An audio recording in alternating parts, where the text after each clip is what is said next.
Municipalities are attempting to claw back outstanding arrears.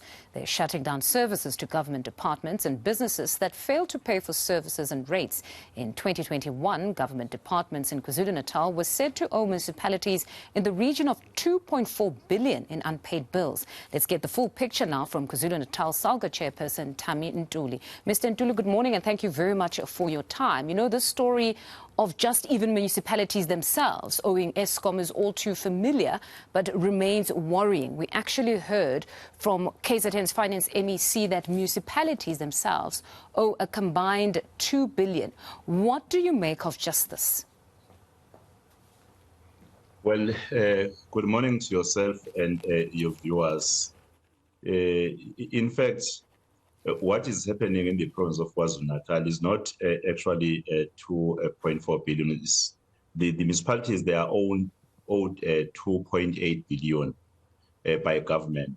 800 million is owed by the national government and 2 billion by the provincial government. Especially the culprits is the Department of Education and the Department of Health and the Public Works departments, though there are also other departments which are owing municipalities.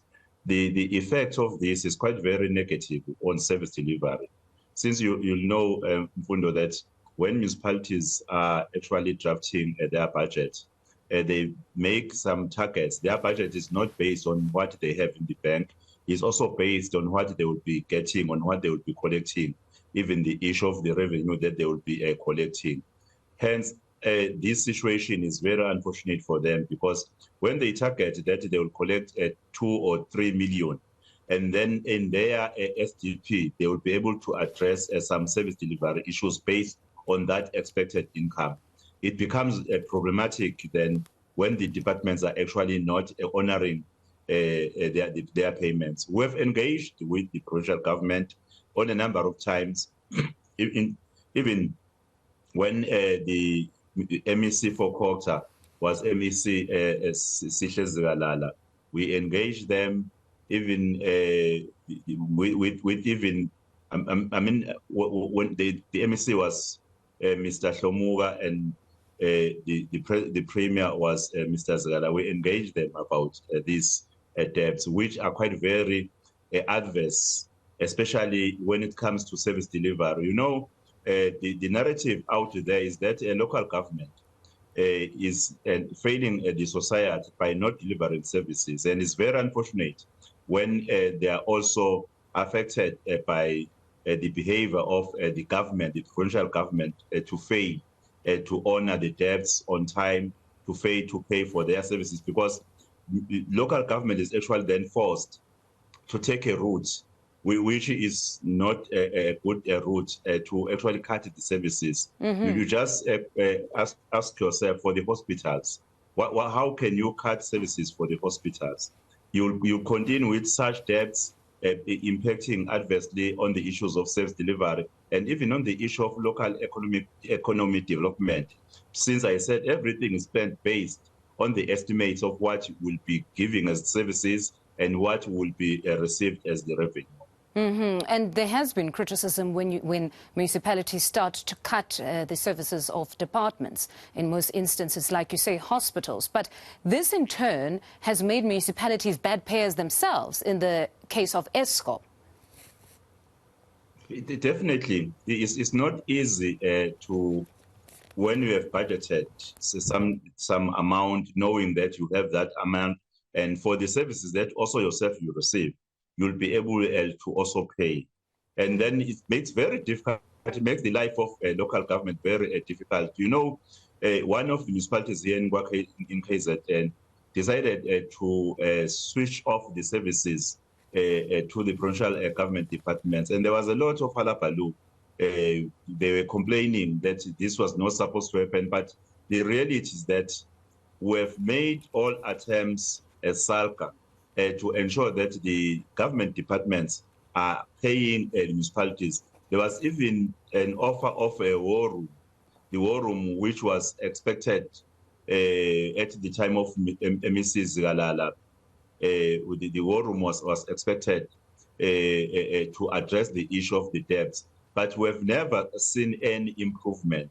I don't know what is happening with the provincial government, what makes them so weak to fail to honor the debts that they owe to local government, understanding very well that local government is at the center of changing the life of the people.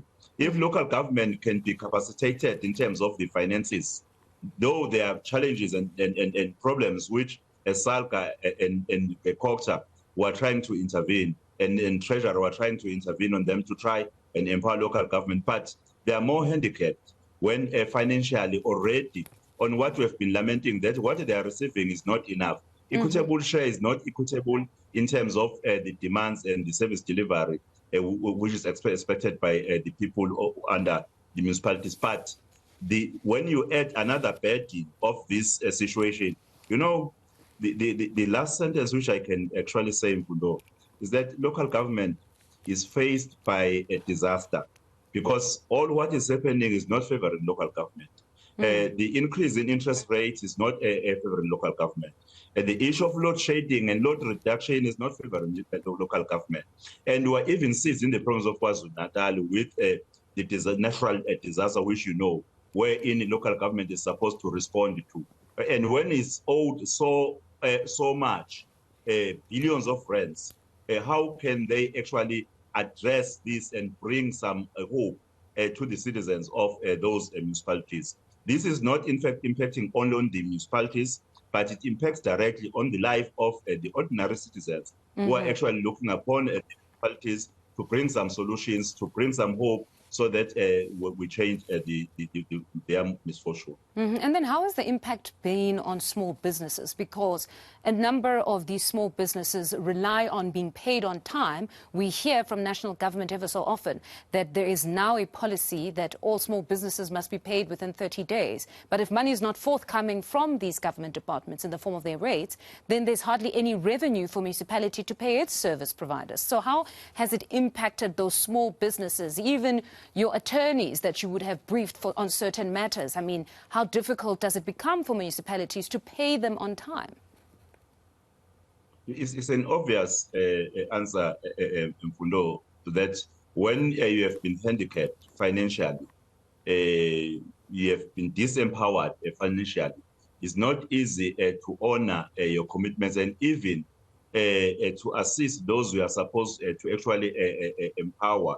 As you are mentioning correctly, the small businesses, it's a policy that in 30 days they should be paid what they are owed, but you'll find some cases where municipalities will have challenges because of the debts by the project. It impacts, in fact, as I've said, on the local economy, because in rural areas like in KwaZulu-Natal, most of the municipalities are in most remote rural places. And the issue of even the revenue is a challenge, because bigly sources of revenue can be actually identified, since the people living there are poor.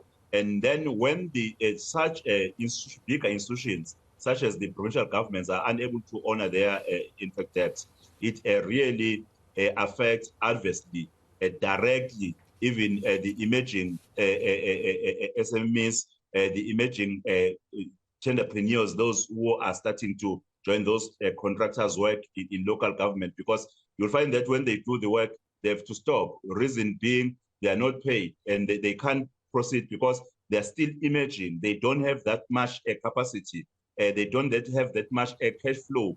Hence, I was saying local government, in fact, is facing a very challenging time because of the decisions. Like even the hope of the state president is with local government, that local government must actually assist in changing the lives of the people. But that is not coupled with an intention to address the issue of equitable share, because we've been saying as local government, the equitable share is still, they are still using numbers, whereas there are other important factors and now that needs to be taken into cognizance, because that model was introduced at a time where there was a belief that local government would be able to raise its own revenue. Unfortunately, the circumstances that we're even discussing now, they are the one which are making the situation to be worse. And it's a very unfortunate one for the municipalities, that the provincial government is really failing to honor their debts and is in fact impacting negatively.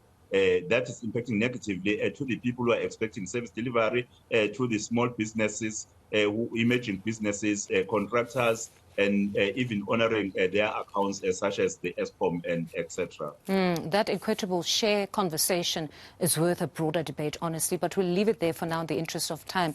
Mr. Ntuli, thank you very much for joining us this morning. That was KwaZulu-Natal SALGA Chairperson Thami Ntuli.